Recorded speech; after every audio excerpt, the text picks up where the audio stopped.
Assalamualaikum warahmatullahi wabarakatuh. Masih pada puasa belum? Sekali lagi saya mengingatkan semua.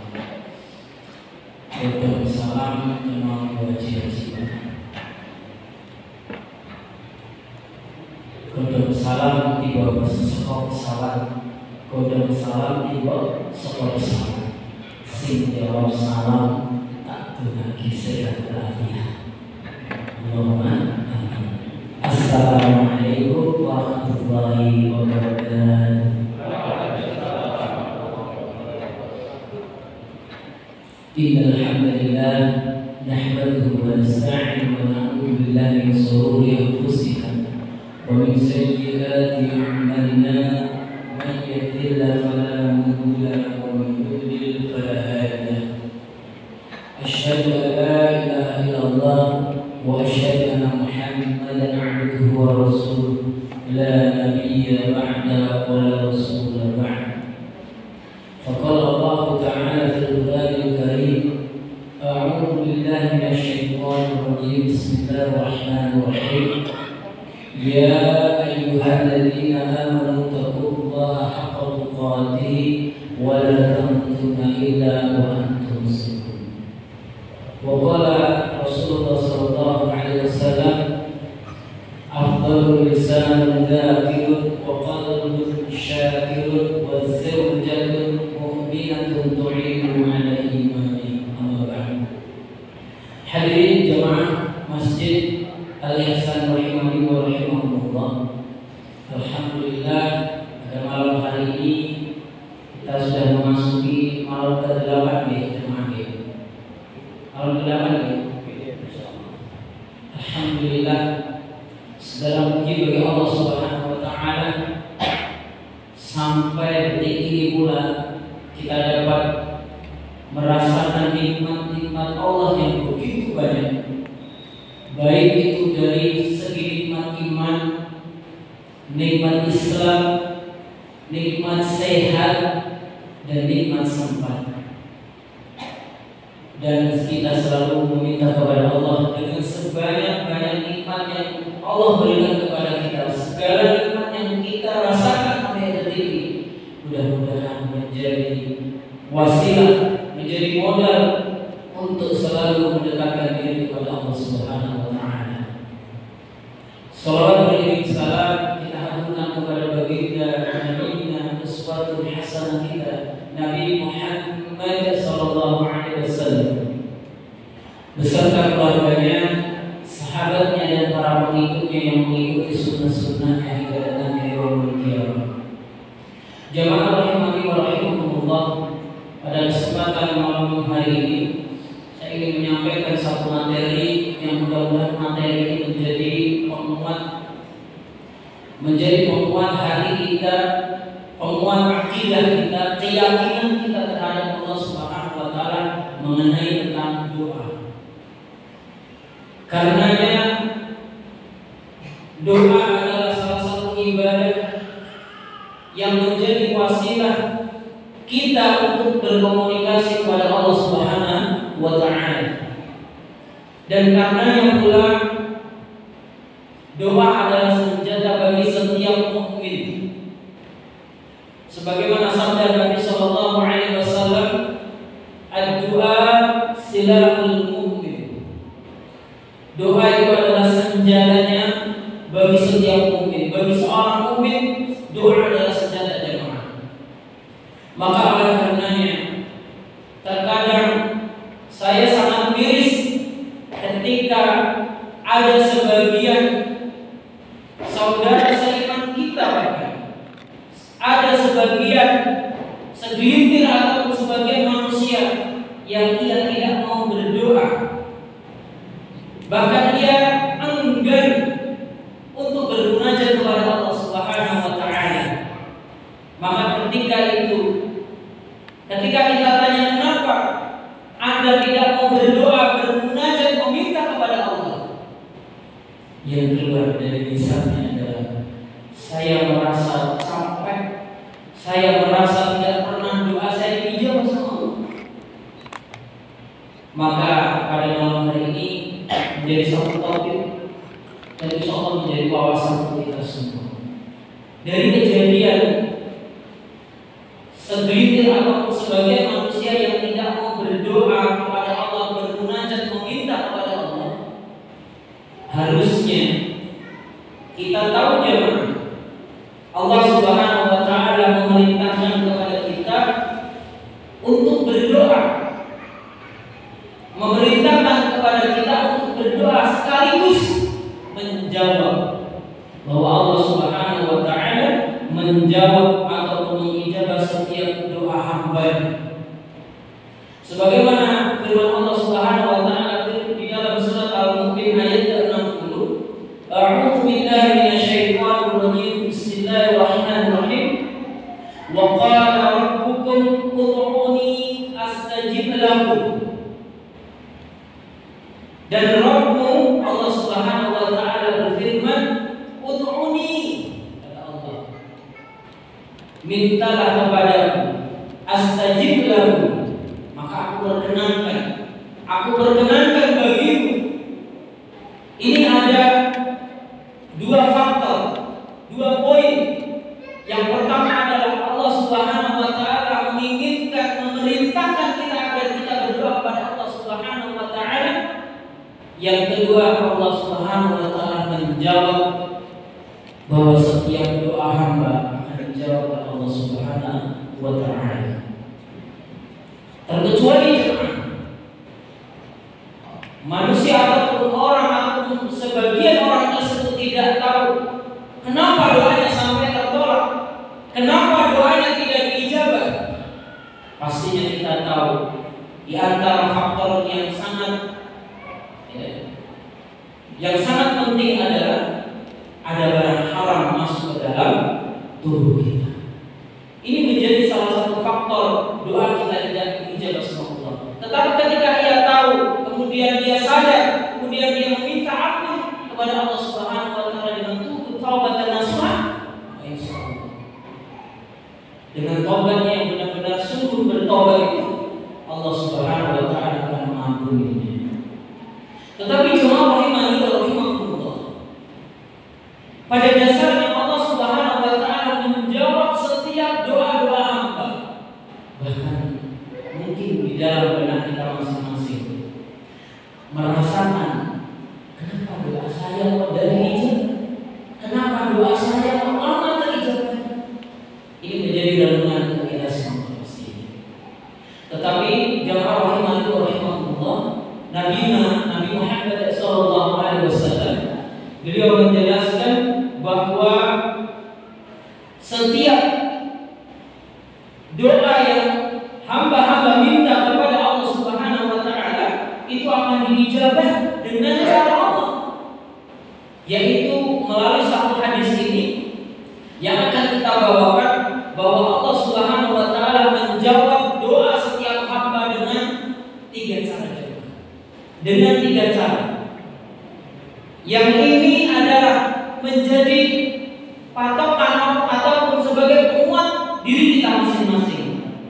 Sebagaimana sabda Nabi sallallahu alaihi wasallam, "Ma min muslimin yad'u bi da'wati laisa fiha itsm." Kata Nabi sallallahu alaihi wasallam, tidaklah seorang muslim berdoa dengan suatu doa yang tidak mengandung dosa. Wala qati'u rahim, dan tidak memutuskan persaudaraan atau tali silaturahim. Illa a'tahu Allahu biha ihda thalath, melainkan Allah akan memberikan salah satu dari tiga hal tersebut. Jadi Allah Subhanahu wa taala akan menjawab setiap doa hamba dengan tiga cara ini. Yang pertama adalah imma an tu'ajjala lahu da'watuh. Allah Subhanahu wa taala itu akan mengabulkan setiap doa hamba-Nya. Lantas apakah cepat, atau singkat, atau lambat bahkan?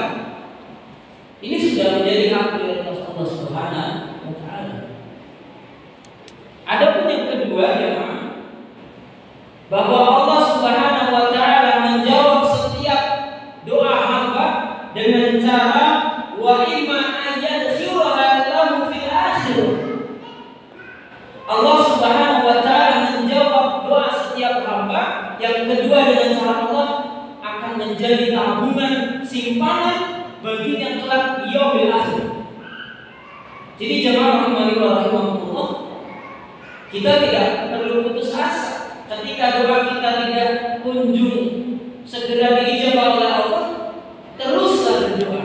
Kalaupun di dunia tidak diijabah oleh Allah Subhanahu wa taala, ini akan menjadi tabungan kelak di yaumil akhir. Jadi jangan berputus asa. Kenapa saya tertarik ingin menyampaikan ini? Karena kenyataan di lapangan jemaah. Ya, ketika ada satu jemaah menanyakan, Ustaz, kenapa doa saya ini tidak pernah terijabah, bahkan lama banget? Saya hanya menanyakan dua poin. Apakah ada makanan haram yang masuk ke dalam tubuh Anda? Ataukah Anda tidak tahu bagaimana sunnah ataupun adab-adabnya berdoa? Waktu mustajabnya kapan? Di mana waktu letak ataupun lokasi kejadian apa yang mustajab ketika berdoa? Ini yang harus dipahami semua jemaah. Maka ketika kita berdoa kepada Allah dengan adab-adabnya, dengan waktu-waktu yang mustajab pastinya kita pelajari, dengan tempat, di antaranya kalau kita safar, kalau kita bepergian jauh, itu ada doa mustajab yang kita sama Allah. Bahkan saya pribadi sering mengalami hal yang luar biasa ketika safar.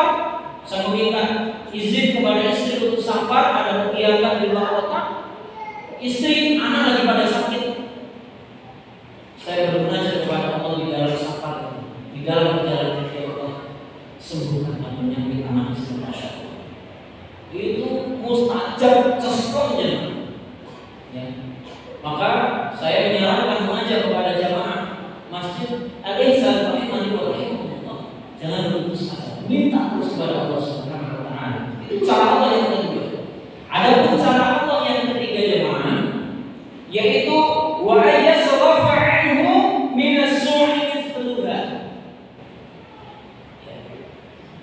Allah Subhanahu wa taala akan memalingkan dari sebuah musibah dengan doa kita.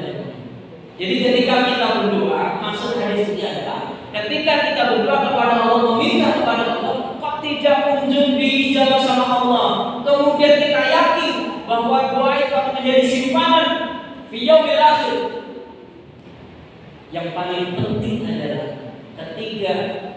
cara ketiga ini, Allah Subhanahu wa taala menjawab doanya setiap hamba akan memalingkan dari segala musibah.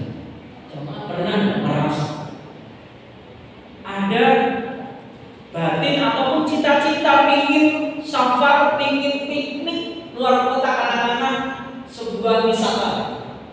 Sudah nabung lama-lama, pingin safar, pingin piknik ke tempat wisata. Tapi qadarullah, dengan izin Allah pada hari pas berangkat kita ini sakit, dengan izin Allah tidak jadi berangkat, kita yang tidak jadi berangkat. Tapi apa jemaah? Di tempat wisata itu terjadi sebuah musibah. Ini bukti Allah Subhanahu wa taala dengan doanya setiap hamba itu tidak terus tidak diijabah sama Allah, tapi Allah ijabah dengan cara Allah. Contoh lain jemaah, kita ingin beli mobil, ya Allah perkenankan hamba untuk memiliki mobil. Apalagi urusannya hanya untuk urusan dunia jemaah. Alhamdulillah. Kalau ingin punya sebuah kenikmatan dunia kayak fasilitas seperti mobil, seperti itu, rumah, kita jadikan kaitan untuk urusan akhirat. Ya Allah, perkenankan hamba memiliki mobil yang bisa melayani masyarakat. Nah, ini benar. Nah, tapi kalau punya niat hati, ya Allah perkenankan hamba memiliki mobil, wis nabung sudah lama banget. Kalau Allah sakit malah tidak punya mobil,